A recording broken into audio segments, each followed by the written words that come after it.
Hey guys, my name's Jeremy Skinner and I'm a brown belt under Lachlan, Giles and Craig Jones. What we're going to be looking at today is the right way to finish a heel hook. Now we're going to be immediately making a distinction between two major types of heel hooks, and I don't mean inside and outside heel hook, but rotating and counter rotating. What we'll be looking at is the braking mechanics behind these types of heel hooks and which one I think is better. Now, what we see historically with a heel hook is what I would describe as a rotating heel hook. So the classic variation of a heel hook is, we take our outside leg from these straight leg entanglements, reaping across our partner's center line like so, and then starting to secure a heel hook on the outside here. Now, I describe this as a rotating heel hook because what we're doing is we're taking our partner's lower leg, rotating it internally, and if our partner does nothing, we can get the tap. But typically what you'll see is our partner starts trying to turn with the pressure. And what we have is rotation through the entire leg. What I want to achieve though is counter rotation.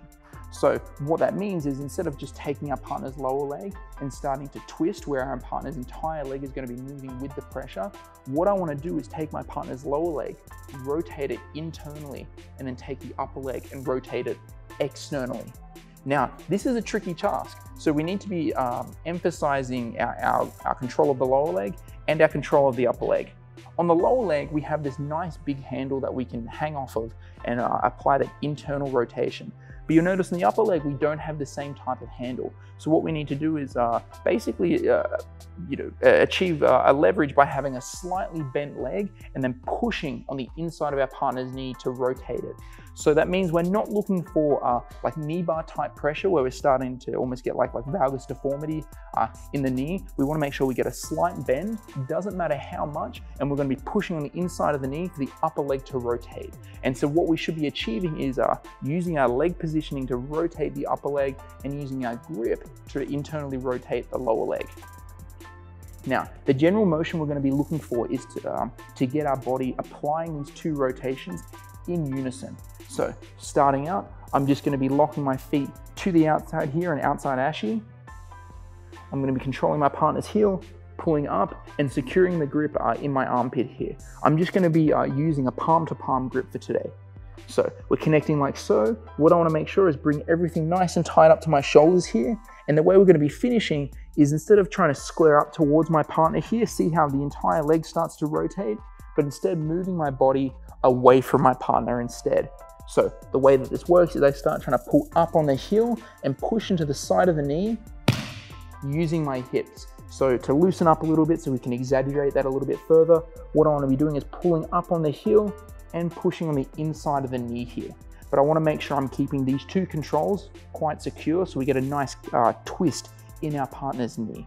Now, let's break down a little bit what's going on in the two halves of the leg here. Now, with my leg position with outside ashi, the reason we want to lock to the outside for this particular type of heel hook is when we lock to the outside, it promotes external knee rotation here. Rather than when I start locking to the inside, it promotes internal knee rotation. Which is why, by contrast, when we start looking at, say, a position like saddle, this is a really strong finishing position, because when we lock our feet to the inside, we're basically looking for the inverse mechanic, where we want internal rotation of the upper leg and external rotation of the lower leg. So that's why we're looking to lock our feet to the outside here. Now, what I'm looking to do is make sure I'm keeping my controlling leg, the leg securing around my partner's thigh, pointing up towards the sky here, approximately in line with my partner's knee. And when we start applying our heel hook, I want to be using the inside of my hip here to be pressing across against my partner's knee there. So I want to make sure I'm not going too deep towards my partner's hips. I actually want to make sure I'm just back at my partner's knee here.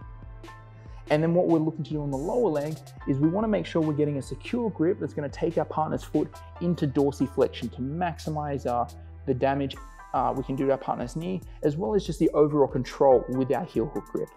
So the way we're looking to do that is I want to take the ridge of my partner's foot here and run it across the seam of my rash guard. So basically, I don't think this rash guard actually has a seam for where the sleeve stitch in, but on every single t-shirt, you've got where the sleeve stitches into the torso. We're just looking to place the foot up against that like so. Taking the heel here, bring it up, that ridge touches where the seam would be. And now what I want to do is pinch my elbow over my partner's toes here to force dorsiflexion in my partner's foot. The reason for that is that I want to make sure instead of my partner's foot being plantar flexed, it's back at 90 degrees. When our partner's foot is pointed like so, what happens is the foot unlocks from the shin here, which means that when we go to apply rotation to the foot, we get a lot more pressure through my partner's ankle. When I force my partner's foot into dorsiflexion here, it locks the foot to the shin. So when I rotate the foot, we get direct pressure, direct rotation in the shin, and then direct pressure to the knee. The other advantage of this is that we're looking to maximize our leverage. So when we're looking at rotating around an axis, we want to make sure the lever is 90 degrees to that axis to maximize the leverage we have access to. So even though we're not physically increasing the size of the foot, we're essentially increasing the size of the lever that we're accessing. So the way that we're setting this up is I set a nice secure leg position like so, hamstring curling in towards me, keeping my knee pointed up towards the sky here.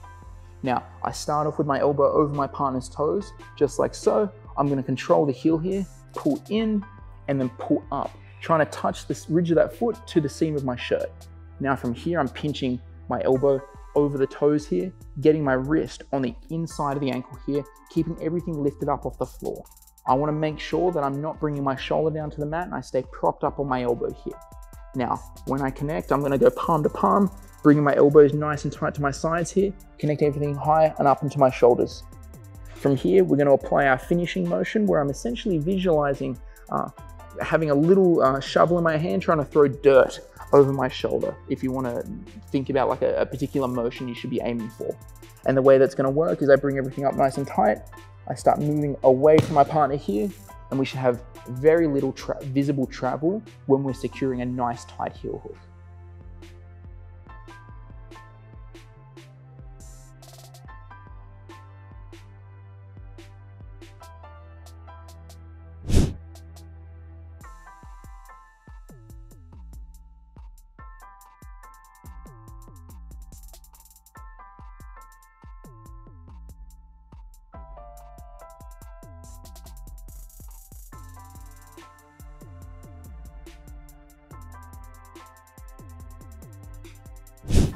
So now that we've broken down the difference between a rotating and a counter-rotating heel hook, hopefully that means that you guys are going to have a significant more control and a higher finishing rate in rolling.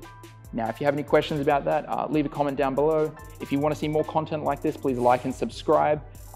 And if you want to learn how to escape that type of attack, consider getting my instructional from Techniquely, Fundamental Heel Hook Escapes. The link for that's going to be down below in the description.